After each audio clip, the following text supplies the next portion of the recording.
Aqui na WBTV agora eu vou falar com o Luiz Carlos Martins, ele que é secretário de Desenvolvimento Econômico de Americana.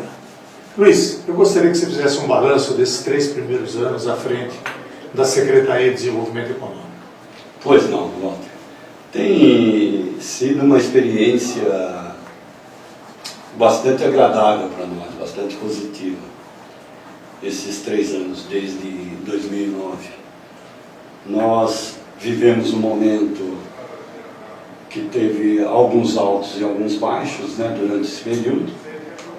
Vínhamos em 2009 de uma crise internacional, portanto o primeiro ano, além do nosso processo de aprendizado, de conhecimento, de toda a economia da cidade, que era o nosso primeiro ano de administração aqui, também tínhamos essa questão dessa situação internacional de crise. Mas mesmo assim, 2009 acabou sendo, dentro desse cenário, um ano positivo. Já em 2010, então, nós tivemos um boom interessantíssimo, né, para a Americana. A Americana acompanhou o resto da economia nacional, mas eu acho que foi além. E 2011, como era de se esperar, ela buscou um equilíbrio e ela não foi tão alta quanto 2010, mas obviamente não tão baixa como 2009. Com isso, a média desses 3 anos, o que acabou nos mostrando os indicadores, foi muito boa para a Americana. Para você ter uma ideia, nós temos hoje aqui, entre expansões, eu estou falando expansões de grande porte, nas quais nós trabalhamos diretamente, e novas empresas, nós temos 23 projetos. Esses 23 projetos, eles alcançam aí, pelo menos os anúncios e todos os documentos que nós dispomos, na ordem de 330 milhões de investimentos na nossa cidade. E com isso gerando aí 2.500 novos empregos dentro desse cenário econômico aí. A gente sabe, Luiz, que a economia, como você colocou, ela é sazonal e ela tem alguns parâmetros dentro dela que não cabe nem a mim nem a você direcionar. Então vou citar um caso aqui que nós tivemos a New Têxtil. A New Têxtil veio para o Americano com toda boa vontade. Foi feito tudo o que eles pediram e tal. Infelizmente, ao longo do tempo aí, agora até a ponto de fechar a questão da New Têxtil. Como é que vocês lidam quando uma coisa não dá certo?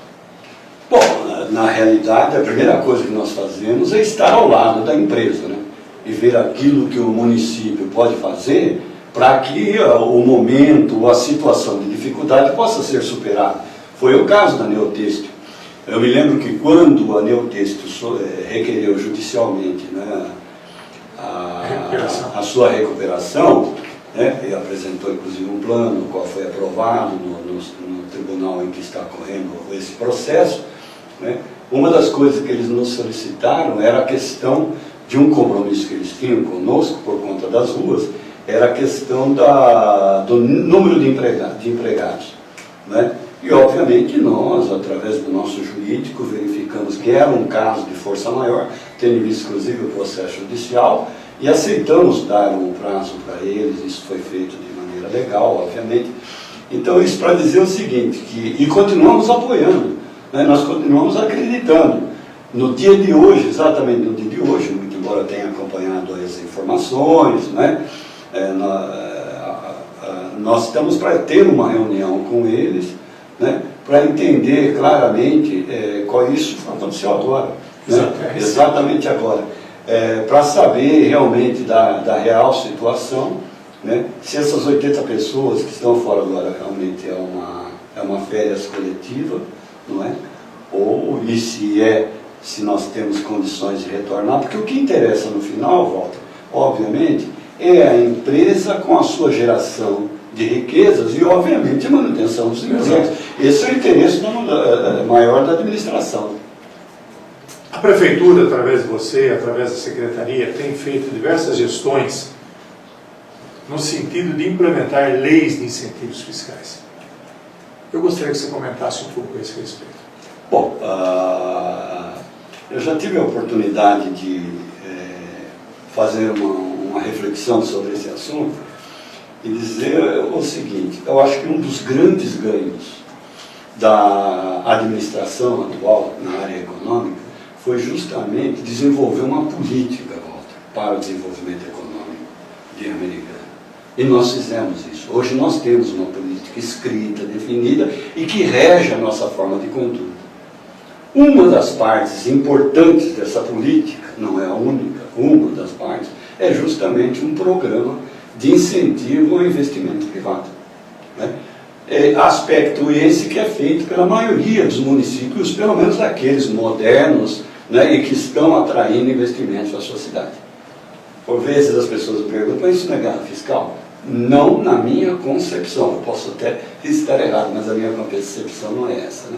Eu acho que incentivo fiscal que gera a chamada guerra fiscal, né, é aquele onde, por exemplo, que acontece nos estados, que é onde a concessão de um benefício tem como reflexo direto o malefício no outro estado, ou seja, eu dou um incentivo na área de ICMS, o camarada não paga o ICMS aqui, e quando vai vender no outro estado, goza do crédito daquilo que ele não pagou, portanto, aí sim. No nosso caso não, é uma questão nossa, é um dinheiro que nós estávamos para receber, que nós não tínhamos, portanto também não caracteriza a renúncia de receitas, não é? Porque é uma receita que nós não tínhamos. E com isso você consegue, obviamente, além de todos os aspectos que nós temos na nossa cidade, dar um incentivo a mais para que as empresas venham para cá. Quais as prioridades que você tem nesse último ano de governo? Bom, eu acho que é a continuidade do trabalho, não é? Mas nós temos alguns projetos que se caracterizam como prioridade para nós e que vão nos tomar esse ano como um todo. É lógico que, em primeiro lugar, a continuidade da relação com as empresas. Nós temos várias empresas em negociação, né? Hoje, atualmente, as que nós temos, eu estou falando de pelo menos umas 5 empresas que nós estamos discutindo, né? Onde uma delas é de porte considerável, as outras são empresas de pequeno porte, mas que geram aí, cada uma alterando, mas na média, que geram aí 30, 40, 50 empregos, que para nós é excelente, né? Então, esse trabalho não pode parar. O nosso projeto do PROMAI, né, que é o incentivo fiscal, hoje ele está conformado, nós conseguimos evoluir e aprimorá-lo ao longo desses anos, fomos aprendendo, obviamente. E na outra parte está a qualificação profissional. Hoje nós estamos agora num processo de reforma da nossa CUCA, da nossa escola profissionalizante, não é? Onde nós devemos fechar esse ano com aproximadamente 400 pessoas treinadas nos mais variados cursos, desde curso de eletricista, costureira, cozinheiras, enfim, cursos que obviamente são requerimentos do nosso mercado, requisitos do mercado por capacitação profissional dessas pessoas. Então essas basicamente são os nossos trabalhos, na realidade é bem uma continuidade daquilo que vínhamos fazer. Aqui na WBTV eu falei com o Luiz Carlos Martins, ele que é secretário de Desenvolvimento Econômico de Americana.